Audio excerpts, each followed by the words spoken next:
I'm really grateful that I am invited by you all to be here. And I would like to very simply say that you and I are the beloved daughters and sons of God. And that's very hard to claim, because very quickly we think that we are what we do, that we are what other people say about us, that we are what we have. But the real truth that Jesus announced us is that we are, like Jesus himself, the beloved child of God. And it's very, very important that in the midst of this world that keeps telling us, no, no, no, you are what you do, you are what people say about you, you are what you have, that we listen to that voice that keeps telling us, you are my beloved, on you my favor rests. And this morning I would like to talk a little bit about how we can become more fully the beloved, if that's true. And the story that you just heard was a story about bread. Jesus took bread and he blessed it.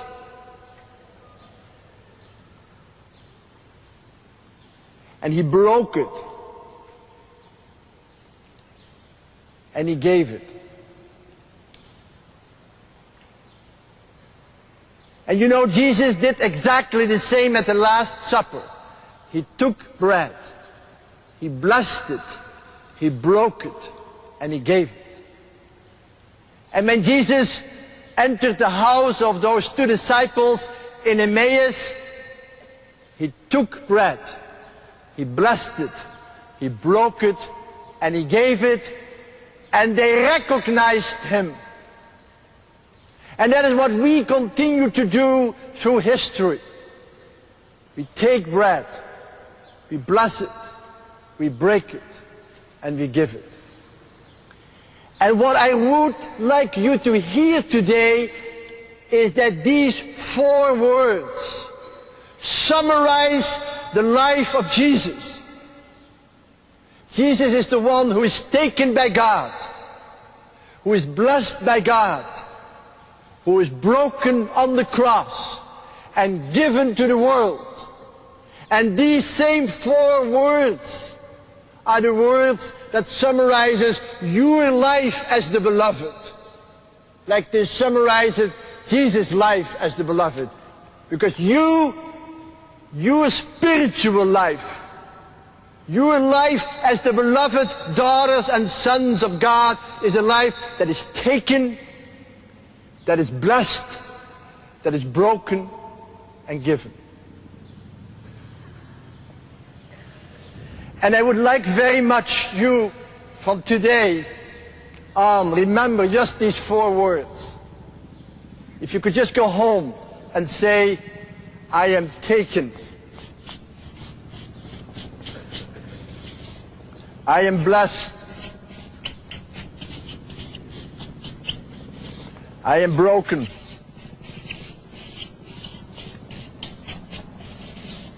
And I am given. These 4 words are the words I want to give you this morning, so that you can claim what it means that you are the beloved son and daughter of God. Because if you can live your life as the taken, the blessed, the broken, the given, the world will recognize Jesus in you. In the breaking of the bread, in the breaking of your life. You are taken. You know, do you believe that God has taken you? Maybe we have a little better word for that. God has chosen you. Think about that for a moment. That you are chosen by God. That means God has seen you from all eternity as precious in His eyes, as unique. There is no other than you that is like you. There is no other person that is exactly like you. You are unique. And you have a unique role to play in God's story. And most people don't believe that at all. Most people don't even think they are welcome in the world. But God is saying to you and to me, I've seen you from all eternity in your uniqueness. You are my chosen one. You're special in my eyes. And what I hope that you will realize is, and this is a surprise, that if you believe that you're chosen, it doesn't mean that others are not chosen. See, in our world, when they say you're chosen, you're the best in your class, too bad for the rest. If you say you're chosen for an award, then the other didn't get the award. If you're chosen to be the president of a company or a class, then the others didn't make it. But in God's way, that's not at all true. In fact, if you believe that you are chosen, God gives you eyes to see the chosenness of others. You'll suddenly discover that your chosenness, your uniqueness, opens up in your heart a place where you can suddenly realize, hey brother, hey sister, you too are unique in God's eyes, and that didn't take anything away from my uniqueness. That's the great news. Very hard to claim in a world of statistics, and a world in which you often think that you're just a number. But hold on to it, because it's the first sign of your belovedness. And the second is you're blessed. You know the word benediction? You know blessing, benediction? That word comes from bene, which means good things, or good, and dictions means saying things. Benediction means saying good things. You're blessed, that means God is saying good things to you. In my community, with mentally handicapped people, there was a wonderful woman called Janet. And I came to one of our homes, and I saw Janet coming up, and she says, Henry, can you give me a blessing? You know, and as a good priest, I put my hand on her and say the name of the Father, and the Son, and the Holy Spirit. He says, Henry, it doesn't work. I said, doesn't work? Yeah, I give you a blessing. He said, doesn't work. And I was confused. I said, what do you want? He says, I want a blessing. Well, after the service, and there were a lot of people sitting on the floor, and I said, Janet wants a blessing. And she said, yes, I want a blessing. And she walked right up and put her head right against my chest, and I had this alp on, and I put it around her, and she huddled herself right in me, and I perked up her chin a little bit, and I said, Janet, you're a beautiful woman. You're so beautiful. We love you so much. And I know you're a little low today. You need to hear it again, that you are the beloved of God and that we love you. She looked up and says, yes, Henry, that's true. As he walked back. And right after that, everybody else said, hey, I want a blessing too. And people came all up, and I was blessing people and holding them and telling how good they were. And finally, one of those big assistants, Notre Dame football player who was staying with us to help out, big, strong guy, his neck going right here. And he said, "What about me?" I said, "Come up." And I put my hand on his shoulder and I said, "John, God loves you." And big tears came out of his eyes. We are called to claim the blessing and to bless people wherever we go. That's our Christian call, to say good things of people. Not to give them little compliments, but to say good things about their being human, about their belovedness. But we are also broken.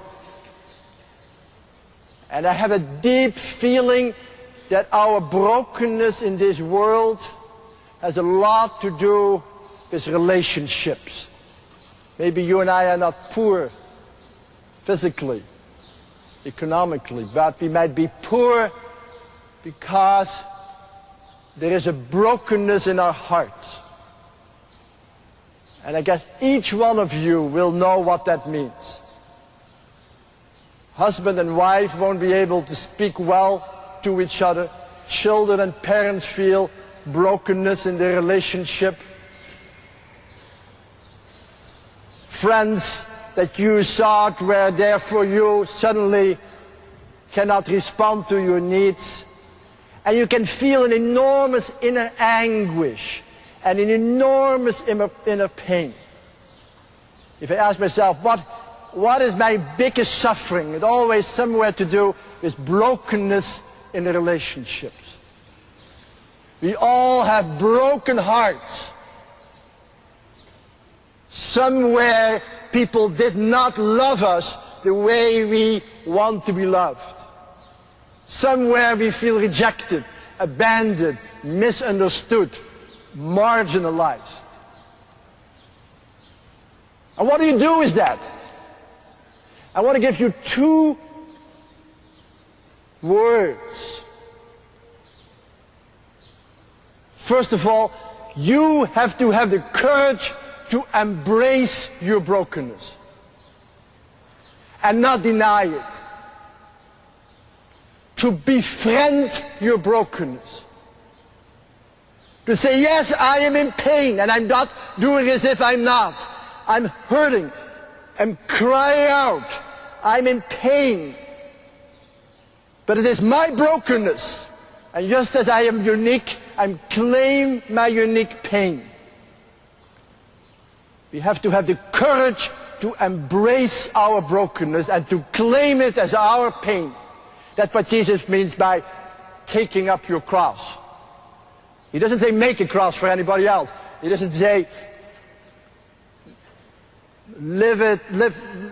create a cross for yourself. He says simply embrace your cross and say it's mine. You will never be a happy, joyful person when you always deny your brokenness. Oh, it's not so bad, we'll get over it. Just let's look at the other side. No. First of all, look it in the face and don't be afraid. And secondly, I would like to say to you, dare to put the brokenness under the blessing. Put your brokenness under the blessing that says that you're good. And many of us live it under the curse. Many of us say, well, I wasn't good anyhow, and now look what happened. I lost my friend. Look what happened. He betrayed me. Look what happened. It all proves I'm no good. But Jesus calls us to take our brokenness and put it under the blessing. Under the hands who says, you are my beloved daughter. You are my beloved son. On you my favor rests. And when you put it under the blessing, you will be able to say one day the same words that Jesus said.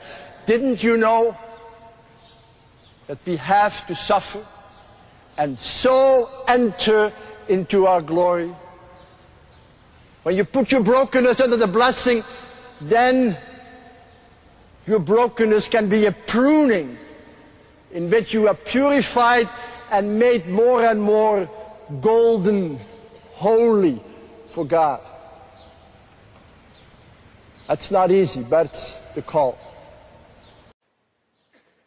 And finally, you and I are given. You and I are taken, blessed, broken, to be given to the world. You're not there for yourself. I'm not there for myself. I'm there for you. You are there for me. We are there for each other. But we are there for the generations to come. Your little life does not end on the day you die. Your little life is a gift for your family, for your friends, but far beyond that for the people who you never even will see and know about. Jesus doesn't ask you to be successful, but he says, be fruitful. And how can you be fruitful without dying? If the grain doesn't die, it will not bring any fruit. And listen to Jesus. He says, it's good for you that I go. Because when I go, I will send you my spirit, my breath, my love, my intimacy. And that will lead you to the full truth. That is to the full betrothal, to the full betrothal, to the full espousal, to the full communion. And if you believe that your life is a life in which you are called to give more and more and more of yourself, not just a little bit, but all of you, that you can become food and drink for others, when you are willing to pour yourself out for others, you can trust that you will bear immense fruit, far beyond your little life, your little chronology, your little clock time. And dear brothers and sisters, I'm so glad that I could say that to you, because I want you to know that just as Jesus' death became fruitful for generations and generations to come, anyone who lives like Jesus did, as the beloved son or daughter of God, can be sure that his or her life will bear fruit for ages to come. That indeed all generations will call you blessed. So be sure to realize that every little bit of giving you do is already part of your becoming fruitful as the beloved. So you and my life are taken, chosen, blessed, broken, and given. And please, if you go to bed that evening, look over your day and say, where was I chosen again? Where was I blessed again? Where was I broken again? And where was I given? Because every time you recognize that, you recognize the presence of God in your heart, the presence of His Spirit in the center of your being, and you will know that you are the beloved daughter and son of God, and that you can live a free life, free to love.